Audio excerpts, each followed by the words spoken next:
दोस्तों साल 2008 में टीबीआर न्यूज ने कॉन्वर्सेशन विद द क्रो नाम से एक इंटरव्यू पब्लिश किया था, जिसमें सीआईए के ऑफिसर रॉबर्ट क्राउली ने एक्सेप्ट किया था कि डॉक्टर होमी जहांगीर भाभा की रहस्यमयी मौत में सीआईए का हाथ था। उन्होंने कहा था कि 60 के दशक में भारत परमाणु बम की दिशा में काम कर रहा था और इससे अमेरिका को डर लगने लगा था कि कहीं उनके लिए कोई परेशानी खड़ी ना हो जाए। और इसके बाद एक प्लानिंग के तहत डॉक्टर होमी जहांगीर भाभा की फ्लाइट के कार्गो सेक्शन में एक बम रख दिया गया, जिसके कारण उनका प्लेन क्रैश हो गया। ये सारी बात रॉबर्ट क्राउली ने 1995 में जर्नलिस्ट ग्रेगरी डगलस से कही थी, लेकिन रॉबर्ट ने कहा था कि ये इंटरव्यू उनकी डेथ के बाद ही पब्लिश किया जाए, इसीलिए साल 2008 में ये इंटरव्यू सार्वजनिक किया गया। दोस्तों अब आप शायद सोच रहे होंगे कि भला America Indian scientist Homi Jehangir Bhabha से इतना क्यों डर रहा था और क्यों अमेरिका ने उनको मरवाने की साजिश रची थी। असल में दोस्तों डॉक्टर होमी जहांगीर भाभा को father of Indian nuclear programme के नाम से जाना जाता है और वो न्यूक्लियर एनर्जी की मदद से भारत में एनर्जी क्राइसिस की कमी को दूर करना चाहते थे और साथ ही वो भारत को एक परमाणु संपन्न राष्ट्र बनाने का सपना देखा करते थे। साल 1965 में उन्होंने आकाशवाणी के रेडियो पर कहा था कि यदि उनको मौका दिया जाए तो सिर्फ 18 महीने के भीतर ही वो न्यूक्लियर वेपन तैयार कर देंगे और पूरी दुनिया में इस खबर से हाहाकार मच गया। दोस्तों इस खबर से अमेरिका भी बुरी तरह से घबरा गया था और उन्होंने भाभा को मारने की प्लानिंग शुरू कर दी थी। दोस्तों होमी जहांगीर भाभा ने भारत के आधुनिक विकास के योगदान में अहम भूमिका निभाई है और दोस्तों जिस समय देश आर्थिक रूप से कमजोर था उस दौर में भी उन्होंने बहुत ही कम संसाधनों से भारत में न्यूक्लियर रिएक्टर बनाकर दुनिया को हैरान और परेशान कर दिया था। और दोस्तों आज की इस वीडियो में होमी जहांगीर भाभा की जर्नी को जानेंगे और हम जानेंगे कि कैसे उन्होंने इतनी वेस्टर्न प्रेशर्स के बाद भी उन्होंने इंडिया को एक न्यूक्लियर पावर कंट्री बनाने का सपना देखा। और इतना ही नहीं दोस्तों, उन्होंने अपनी जान तक को दांव पर लगाकर भारत को ऐसा मार्गदर्शन दिया था जिसकी वजह से ही आज भारत न केवल वेपनरी में बल्कि एनर्जी सेक्टर में भी दुनिया की चंद न्यूक्लियर कंट्रीज में से एक है। Early life of Homi Jehangir Bhabha. दोस्तों डॉक्टर होमी जहांगीर भाभा एक महान फिजिसिस्ट और मैथमेटिशियन थे और उनका जन्म 30 अक्टूबर 1909 के दिन मुंबई में एक समृद्ध पारसी परिवार में हुआ था। होमी भाभा ने अपनी primary education Cathedral and John Connon School से कंप्लीट की थी और 12th क्लास की पढ़ाई उन्होंने मुंबई के एल्फिंस्टन कॉलेज से पूरी की। बीएससी की पढ़ाई के लिए उन्होंने रॉयल इंस्टीट्यूट ऑफ साइंस में एडमिशन लिया और ग्रेजुएशन कंप्लीट करने के बाद होमी जहांगीर भाभा को उनके माता पिता ने इंग्लैंड की कैम्ब्रिज यूनिवर्सिटी में पढ़ने को भेज दिया। मैकेनिकल इंजीनियरिंग की डिग्री हासिल करने के बाद होमी भाभा पीएचडी की पढ़ाई करने लगे और 1934 में उन्हें डॉक्टरेट की डिग्री भी मिल गई। इस दौरान उन्हें कई स्कॉलरशिप भी मिली और पढ़ाई पूरी करने के बाद वो कॉस्मिक रेस पर रिसर्च करने लगे। इस दौरान उन्होंने Nobel prize winner Paul Dirac और नील बोर जैसे वैज्ञानिकों के साथ भी काम करने का मौका मिला और पॉल डायरेक को होमी अपने आइडल मानते थे। दोस्तों 1939 में होमी जहांगीर भाभा कुछ समय के लिए भारत आए और उन्होंने सोचा कुछ दिन बाद वो कैलटेक यूनिवर्सिटी चले जाएंगे, लेकिन उनकी किस्मत को तो कुछ और ही मंजूर था। उनके भारत लौटने के बाद सेकेंड वर्ल्ड वॉर शुरू हो गई और वो वापस यूरोप नहीं जा पाए। और दोस्तों ऐसे ही एक दिन मैसूर के गेस्ट हाउस में उनकी मुलाकात सर सीवी रमन से हुई और उनसे मिलकर वे काफी प्रभावित हुए। दोस्तों ये वही सीवी रमन है जिन्हें रमन इफेक्ट के आविष्कार के लिए फिजिक्स के क्षेत्र में नोबेल पुरस्कार मिला था और सीवी रमन ने होमी को बैंगलोर के इंडियन स्कूल ऑफ साइंस में रीडर की जॉब का ऑफर दिया। साथ ही रमन ने उन्हें ये भी समझाया कि आप अपनी काबिलियत का इस्तेमाल भारत के विकास के लिए करें और इसके बाद होमी भाभा का मन बदल गया और उन्होंने भारत में ही रहकर रिसर्च करने का फैसला लिया। दोस्तों यू के साथ step towards nuclear energy programme. दोस्तों होमी जहांगीर भाभा ने विदेश जाने का फैसला तो टाल दिया था, लेकिन उस समय इंडिया में कोई अच्छे रिसर्च इंस्टीट्यूट नहीं हुआ करते थे। वो जानते थे कि यदि भारत को आधुनिक पथ पर आगे लेकर चलना है तो किसी अच्छे संस्थान का होना बहुत जरूरी है और इसीलिए 1945 में उन्होंने जेआरडी टाटा की मदद से मुंबई में Tata institute of fundamental research की स्थापना की और इसकी स्थापना के लिए दोराबजी टाटा ट्रस्ट ने फंडिंग की थी। होमी भाभा ने देश के युवाओं को इस इंस्टीट्यूट में आकर पढ़ने और सीखने को इनवाइट किया और 1947 में लंबे इंतजार के बाद भारत को जब अंग्रेजी हुकूमत से आजादी मिली तो ऐसा होते ही होमी भाभा ने न्यूक्लियर प्रोग्राम की बात करना शुरू कर दिया। उन्होंने सबसे पहले रूपरेखा तैयार की और फिर उन्होंने पीएम नेहरू को एक लेटर भेजा। लेटर में होमी भाभा ने बताया कि न्यूक्लियर एनर्जी को वो इलेक्ट्रिकल एनर्जी के तौर पर इस्तेमाल कर सकते हैं और उन्होंने ये भी लिखा कि आने वाले समय में भारत में एनर्जी की डिमांड में इजाफा होने वाला है और इस डिमांड को पूरा करने के लिए उन्हें न्यूक्लियर प्रोग्राम स्टार्ट करना होगा। दोस्तों एक और जहाँ दुनिया भर के साइंटिस्ट अभी तक कंफ्यूज थे कि न्यूक्लियर एनर्जी का यूज कमर्शियल तरीके से किया जा सकता है या नहीं, वहीं दूसरी ओर होमी भाभा ने इसका पूरा ब्लूप्रिंट तैयार कर लिया था और उनका आइडिया इतना अच्छा था कि नेहरू जी को भी पसंद आया और उन्होंने इसे ग्रीन सिग्नल दे दिया। साल 1948 में इंडियन न्यूक्लियर एनर्जी कमीशन की स्थापना की गई और इसके बाद होमी भाभा ने 3 स्टेज न्यूक्लियर प्रोग्राम तैयार किया। सबसे पहले उन्होंने न्यूक्लियर रिएक्टर बनाने की बात कही और उसके बाद भारत को परमाणु हथियार से लैस देश बनाने का दावा किया। होमी भाभा की बात सुनकर वेस्टर्न कंट्रीज ने कहा कि भारत एक विकासशील देश है और उससे पहले अन्य जरूरी पहलुओं पर ध्यान देने की जरूरत है। लेकिन होमी भाभा ने इस बात का विरोध किया और कहा आने वाले समय के लिए न्यूक्लियर एनर्जी प्रोग्राम भारत के लिए बहुत महत्वपूर्ण है।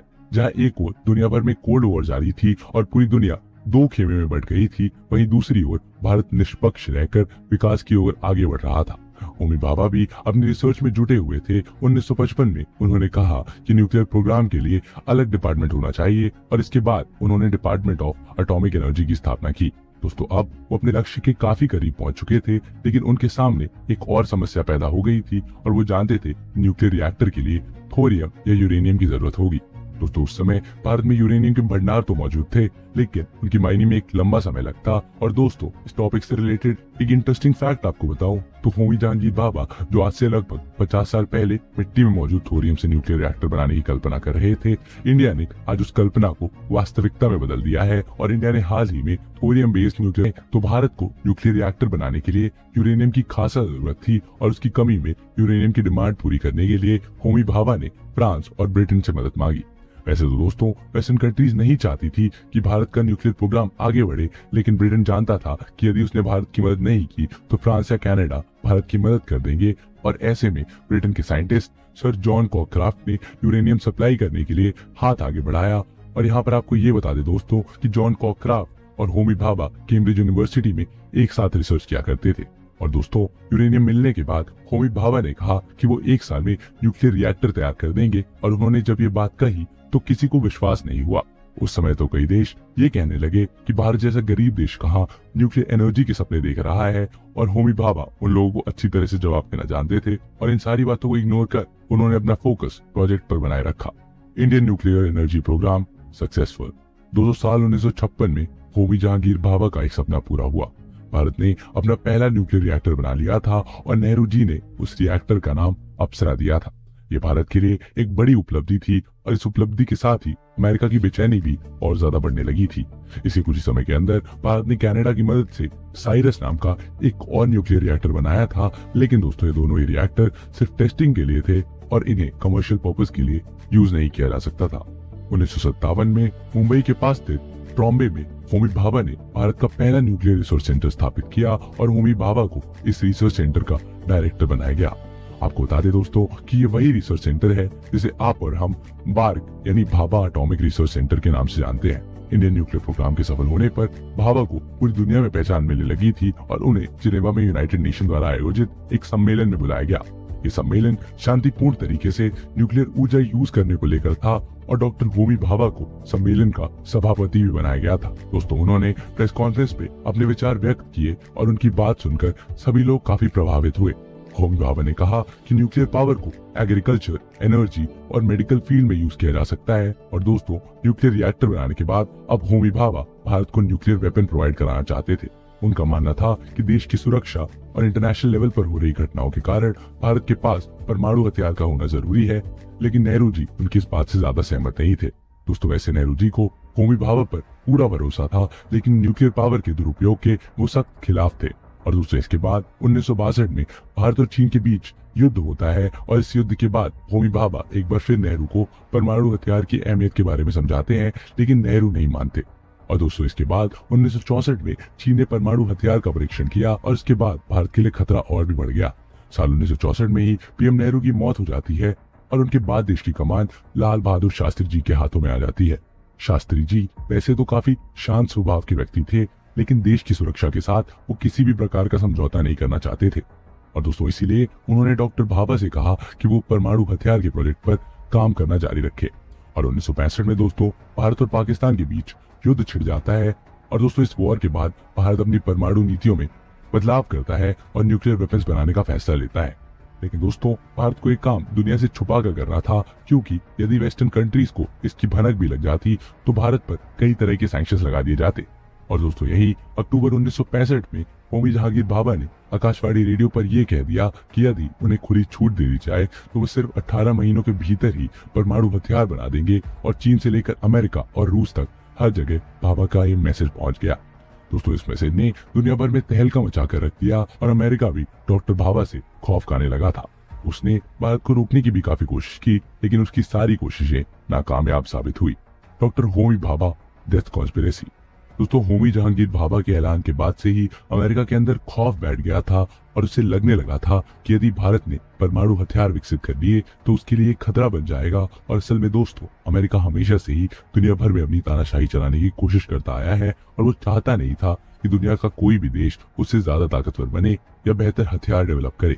कोल्ड वॉर के दौरान अमेरिका को ये डर लगने लगा था कि यदि भारत ने रशिया की मदद से न्यूक्लियर वेपन बना लिए तो इन दोनों देशों के बीच नजदीकियां बढ़ जाएंगी और अगर भारत रशिया का प्रॉक्सी नेशन बन गया तो एशिया में अमेरिका की पकड़ कमजोर हो जाएगी।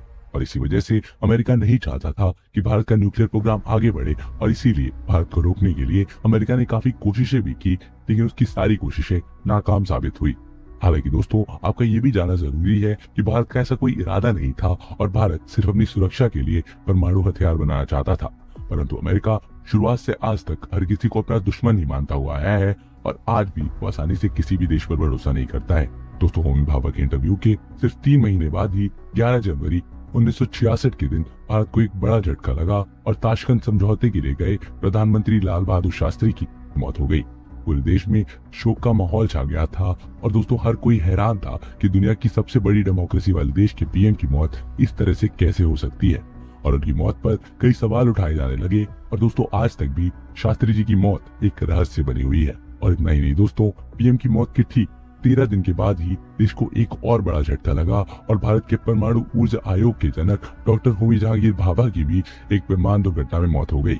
24 जनवरी को उन्होंने वियना में आयोजित होने वाले इंटरनेशनल एटॉमिक रिसर्च कॉन्फ्रेंस में भाग लेने के लिए जिनीवा के लिए फ्लाइट पकड़ी। और दोस्तों, उस समय भारत से वियना तक की कोई डायरेक्ट फ्लाइट नहीं जाती थी, इसीलिए उन्हें जिनीवा से होकर वियना तक जाना पड़ा था। और दोस्तों, जब एयर इंडिया की फ्लाइट 101 फ्रांस के पहाड़ों के ऊपर से गुजर रही थी, उसी समय वो एक दुर्घटना का शिकार हो गई और फ्लाइट पहाड़ों के बीच क्रैश हो गई। विमान में बैठे होमी जहांगीर भाभा सहित 117 यात्रियों की मौत हो गई और फ्लाइट क्रैश कैसे हुई और इसको लेकर फ्रांस ने कहा कि पायलट और कंट्रोल रूम के बीच मिसअंडरस्टैंडिंग हो गई थी और वो फ्लाइट की ऊंचाई का सही अंदाजा नहीं लगा पाए थे, इस कारण से यह हादसा हुआ। ये रिपोर्ट भारत ने स्वीकार तो कर ली, लेकिन इस पर कई सवालिया निशान खड़े हो गए।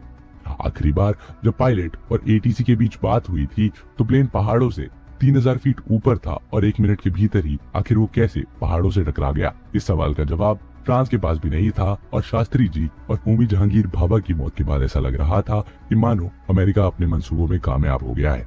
दोस्तों, आज भी कुछ लोगों का ऐसा मानना है कि शास्त्री जी और होमी भाभा की मौत के बीच कुछ कनेक्शन है, तो दोस्तों वहीं कुछ लोग ऐसा भी कहते हैं कि ये कोई दुर्घटना नहीं बल्कि एक सोची समझी साजिश थी। दोस्तों, लोग ऐसा मानते हैं कि अमेरिका की खुफिया एजेंसी CIA ने होमी जहांगीर भाभा की मौत की प्लानिंग की थी क्योंकि अमेरिका नहीं चाहता था कि भारत एक परमाणु हथियार से संपन्न देश बने। और दोस्तों, इसी कारण 56 साल की उम्र में डॉक्टर भाभा का निधन हो गया। और दोस्तों, आखिर में साल 2008 में CIA के ऑफिसर और पत्रकार के बीच हुई बातचीत को TBR न्यूज ने पब्लिश किया, जिसमें रॉबर्ट क्राउली ने होमी भाभा की हत्या में CIA के इन्वॉल्वमेंट की बात स्वीकार की थी। Homi Bhabha's dream came true. दोस्तों, डॉक्टर भाभा के गुजर जाने के बाद डॉक्टर विक्रम साराभाई को न्यूक्लियर एनर्जी डिपार्टमेंट का चेयरमैन बनाया गया और विक्रम साराभाई न्यूक्लियर वेपन बनाने के खिलाफ थे, लेकिन 1967 में इंदिरा गांधी के आग्रह करने के बाद वो इसके लिए राजी हो गए। इसके बाद उन्होंने 75 से भी कम लोगों की एक टीम बनाई, जिसके साथ विक्रम साराभाई ने प्रोजेक्ट को आगे बढ़ाया और 18 मई 1974 के दिन भारत ने पोखरण में परमाणु बम का भूमिगत परीक्षण किया। इस परीक्षण में सबसे अहम भूमिका राजा रमन्ना और होमी सेठना की रही थी और इसके बाद 1998 में भारत ने अटल बिहारी वाजपेयी जी के नेतृत्व में पोखरण में दूसरा परमाणु परीक्षण किया था। और इस बार भी अमेरिका ने भारत को रोकने की बहुत कोशिश की, लेकिन भारत के इरादों के आगे अमेरिका की एक ना चल सकी। तो दोस्तों, कुछ इस तरीके से होमी जहांगीर भाभा तो इंडिया को न्यूक्लियर पावर कंट्री बनते नहीं देख पाए, लेकिन दोस्तों उनके कदमों पर चलकर ही आज इंडिया न्यूक्लियर पावर्स में अपना एक अलग स्थान बना पाया है।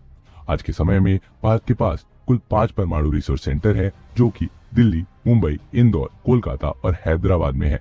इसके अलावा दोस्तों कुल 22 परमाणु रिएक्टर भी देश में संचालित हैं, जिनके जरिए 7480 मेगावाट बिजली का उत्पादन होता है।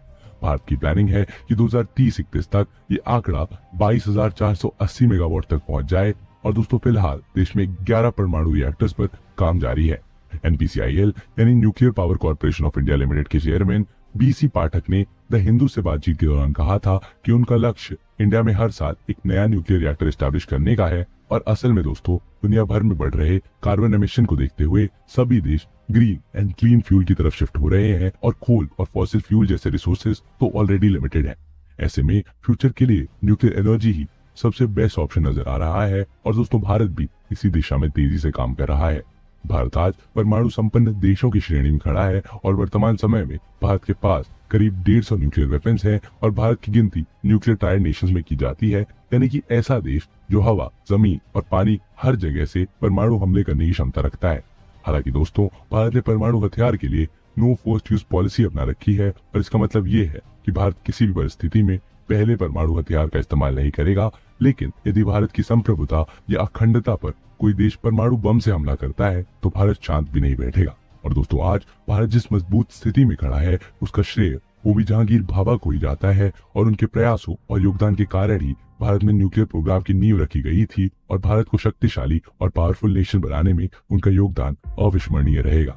दोस्तों अगर होमी जहांगीर भाभा की असमय मृत्यु ना हुई होती तो जो दबदबा जियोपॉलिटिक्स में भारत का आज है वो 30 साल पहले 90 के दशक में ही हो गया होता। दोस्तों आपको क्या लगता है, क्या होमी भाभा की मौत वाकई में एक हादसा थी या फिर अमेरिका ने उनकी मौत की साजिश रची थी? इसके बारे में आप अपने व्यूज कमेंट सेक्शन